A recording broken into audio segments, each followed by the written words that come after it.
이제 개막까지 일주일도 남지 않은 카타르 월드컵. 각종 매체에서 월드컵에 대한 전망이 쏟아져 나오는 가운데 한국이 조별리그를 통과할 수 있을지도 관심의 대상인데요. 한국이 속한 H조에서 모두의 예상과 다른 결과가 나올 거란 예측이 나와 주목받고 있습니다. 과연 H조에서 무슨 일이 벌어진다고 하길래 그런 걸까요? 세계적으로 유명한 축구 게임인 피파 시리즈의 최신작 피파 23을 통한 이번 카타르 월드컵 시뮬레이션 결과가 나와 게임 팬들과 축구 팬 모두의 이목이 쏠리고 있습니다. 이 게임의 제작사인 EA는 2010년 남아공 월드컵 때부터 월드컵이 열릴 때마다 피파 시리즈로 시뮬레이션을 돌려 결과를 발표해 왔는데요. 지난 세 대회 모두 우승팀을 정확히 맞춰서 축구 게임계에서는 점쟁이 문어와 같은 반열에 올라 있습니다. 참고로 남아공 월드컵 우승팀은 스페인, 브라질 월드컵 우승팀은 독일, 러시아 월드컵 우승팀은 프랑스였는데요. 이들 모두의 우승을 예언했던 피파의 시뮬레이션 결과에 세계 축구 팬들의 이목이 쏠린 건 당연하다 할 수 있습니다. 피파 23이 이번 월드컵 시뮬레이션을 통해 예상한 우승팀은 리오넬 메시가 이끄는 아르헨티나. 메시는 8년 전 브라질 월드컵 결승전에서 고배를 마신 데다 나이를 생각하면 이번 월드컵이 마지막이라 봐야 해서 그 어느 때보다 우승이 간절한데요. 피파의 시뮬레이션 결과대로 그가 이번에는 월드컵 우승을 할 수 있을지 지켜보는 것도 이번 월드컵의 관전 포인트가 될 것 같습니다.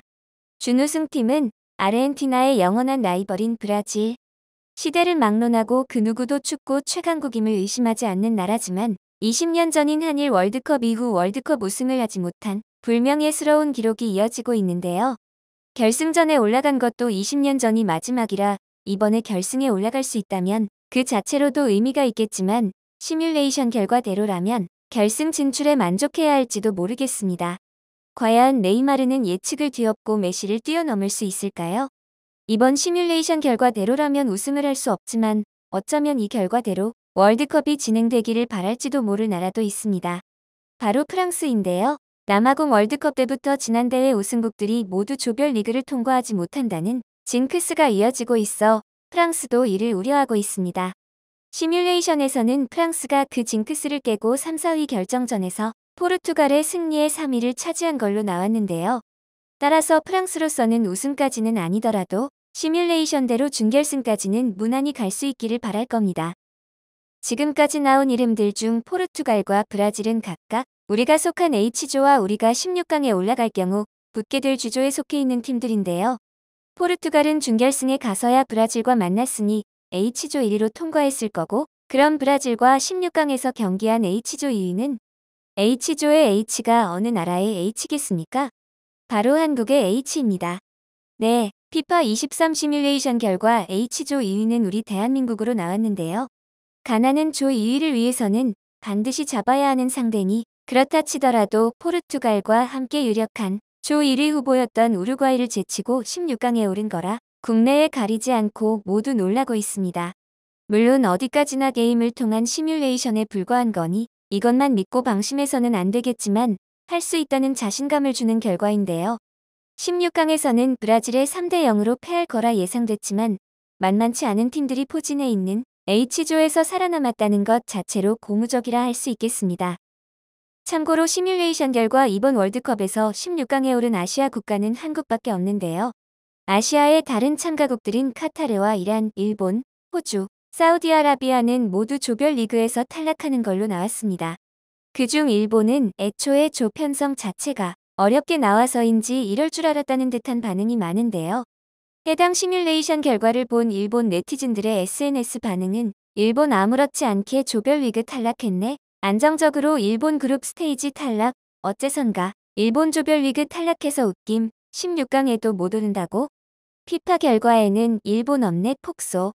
등 탈락을 어느 정도 예상한 것 같은 반응이 많고 탈락에 실망하거나 어이없다는 듯한 반응도 몇몇 보였습니다. 한국 16강 진출 예상과 관련해서는 손흥민의 부상 등을 이유로 의아해하거나 예상을 하는 듯한 반응이 여러 있는데요. 한국 축구에 관심이 있는 것으로 보이는 한 네티즌은 아무렇지 않게 한국이 16강 오를 걸로 예상했는데 실제로는 주력 선수 부진이나 부상으로 인해 우루과이와 포르투갈에 대항할 수 있을 걸로 생각하지 않는다며 황의조와 황희찬의 부진과 손흥민 부상을 염두에 둔 듯한 글을 남겼습니다. 그러면서도 축구에서는 무슨 일이 일어날지 모른다고 했는데요. 다른 네티즌도 손흥민의 컨디션이 좋으면 우루과이를 이길지도 모르겠지만 부상 여파가 심하거나 나오지 못한다면 말할 것도 없을 거라며 손흥민의 활약 여부가 한국의 월드컵 결과를 좌우할 걸로 봤습니다. 이는 대부분의 다른 매체들의 전망과도 일치하는데요. ESPN 등 주요 스포츠 매체들은 한국이 16강에 진출하려면 손흥민이 뛰어야 하고 가나를 꼭 잡아야 한다고 전망했습니다. 우리에겐 다행히도 손흥민의 부상 회복 속도는 빠른 걸로 보이는데요. 피파 측에서도 손흥민의 활약을 염두에 두어서인지 최근 공식 홍보물 등에 손흥민을 자주 등장시키고 있습니다. 우리 시간으로 지난 14일 새벽 피파의 SNS 공식 계정에 올라온 월드컵 개막 D-7 게시물에는 역대 월드컵 출전 선수 중 7번을 달고 나왔던 선수들의 모습이 실렸는데요. 다비드 비아, 바스티안 슈바인슈타이거, 앙헬 디마리아, 데이비드 베컴, 알레산드로 델 피에로 밑에 케빈 데 브라이너, 크리스티아누 호날두와 함께 손흥민이 있음을 볼 수 있습니다. 역대 최고의 전설들과 어깨를 나란히 한 셈인데요. 손흥민이 7번을 달고 나왔던 지난 러시아 월드컵에서 독일을 상대로 골을 넣으며 카잔의 기적을 일으키는데 큰 역할을 했으니 여기에 오를 만도 합니다. 부디 이번에는 같이 나온 다른 선수들처럼 토너먼트 라운드에서도 볼 수 있었으면 좋겠네요. 피파의 손흥민에 대한 관심은 여기서 그치지 않습니다. 15일 새벽에는 SNS 계정에 손흥민과 알폰소 데이비스, 사디오 마네, 알렉산다르 미트로비치가 나란히 그라운드에서 뛰는 그림이 올라왔는데요. 안년 부상을 당한 손흥민을 포함해 이들 모두 월드컵 직전에 부상을 당해 참가 여부 자체가 불투명했지만 다행히 월드컵에 참가할 수 있었던 선수들입니다. 즉 이들 모두가 부상에서 회복해 월드컵 본선에서 뛸 수 있길 바라는 마음에서 올린 건데요. 그림에서처럼 손흥민이 활짝 웃는 모습을 카타르의 경기장에서도 볼 수 있기를 바랍니다. 다른 세 선수들도 무사히 월드컵에 나올 수 있기를 바랄게요. SNS 공간이 아닌 카타르 현지에서도 손흥민의 인기가 얼마나 대단한지 알 수 있습니다. 카타르 월드컵 스트리밍을 하는 업체의 광고물에 호날두와 함께 같이 나온 건데요. 킬리안 은바페, 아슈라프 하키미, 버질 반 다이크, 페드리 등 같은 광고물에 쓰인 다른 선수들도 각자 포지션에서 세계 정상급인 선수들임을 생각하면 손흥민을 어느 정도라고 보는지 알 수 있습니다. 도하 시내 한복판의 도하 시티센터에 있는 한 빌딩의 외벽은 큼지막한 손흥민 사진으로 장식되어 있을 정도인데요. 네이마르와 로베르트 레반도프스키 같은 세계적인 선수들과 함께 지금도 도하의 밤거리를 빛내고 있습니다. 본론으로 돌아와 H조에 속한 가나와 포르투갈의 내부 사정을 보면 우리에게도 기회는 충분히 올 수 있다는 걸 알 수 있는데요. 가나의 경우 기존 주력 골키퍼들이었던 조 월러콧과 리차드 오포리가 각각 손가락 부상과 무릎 부상으로 모두 월드컵에 나올 수 없게 되었습니다. 이 때문에 국대 경기 경험이 둘에 비해 부족한 로렌스 아티지기와 압둘 마나프 누루딘, 이브라임 달라드가 골키퍼로 뽑히게 되었는데요.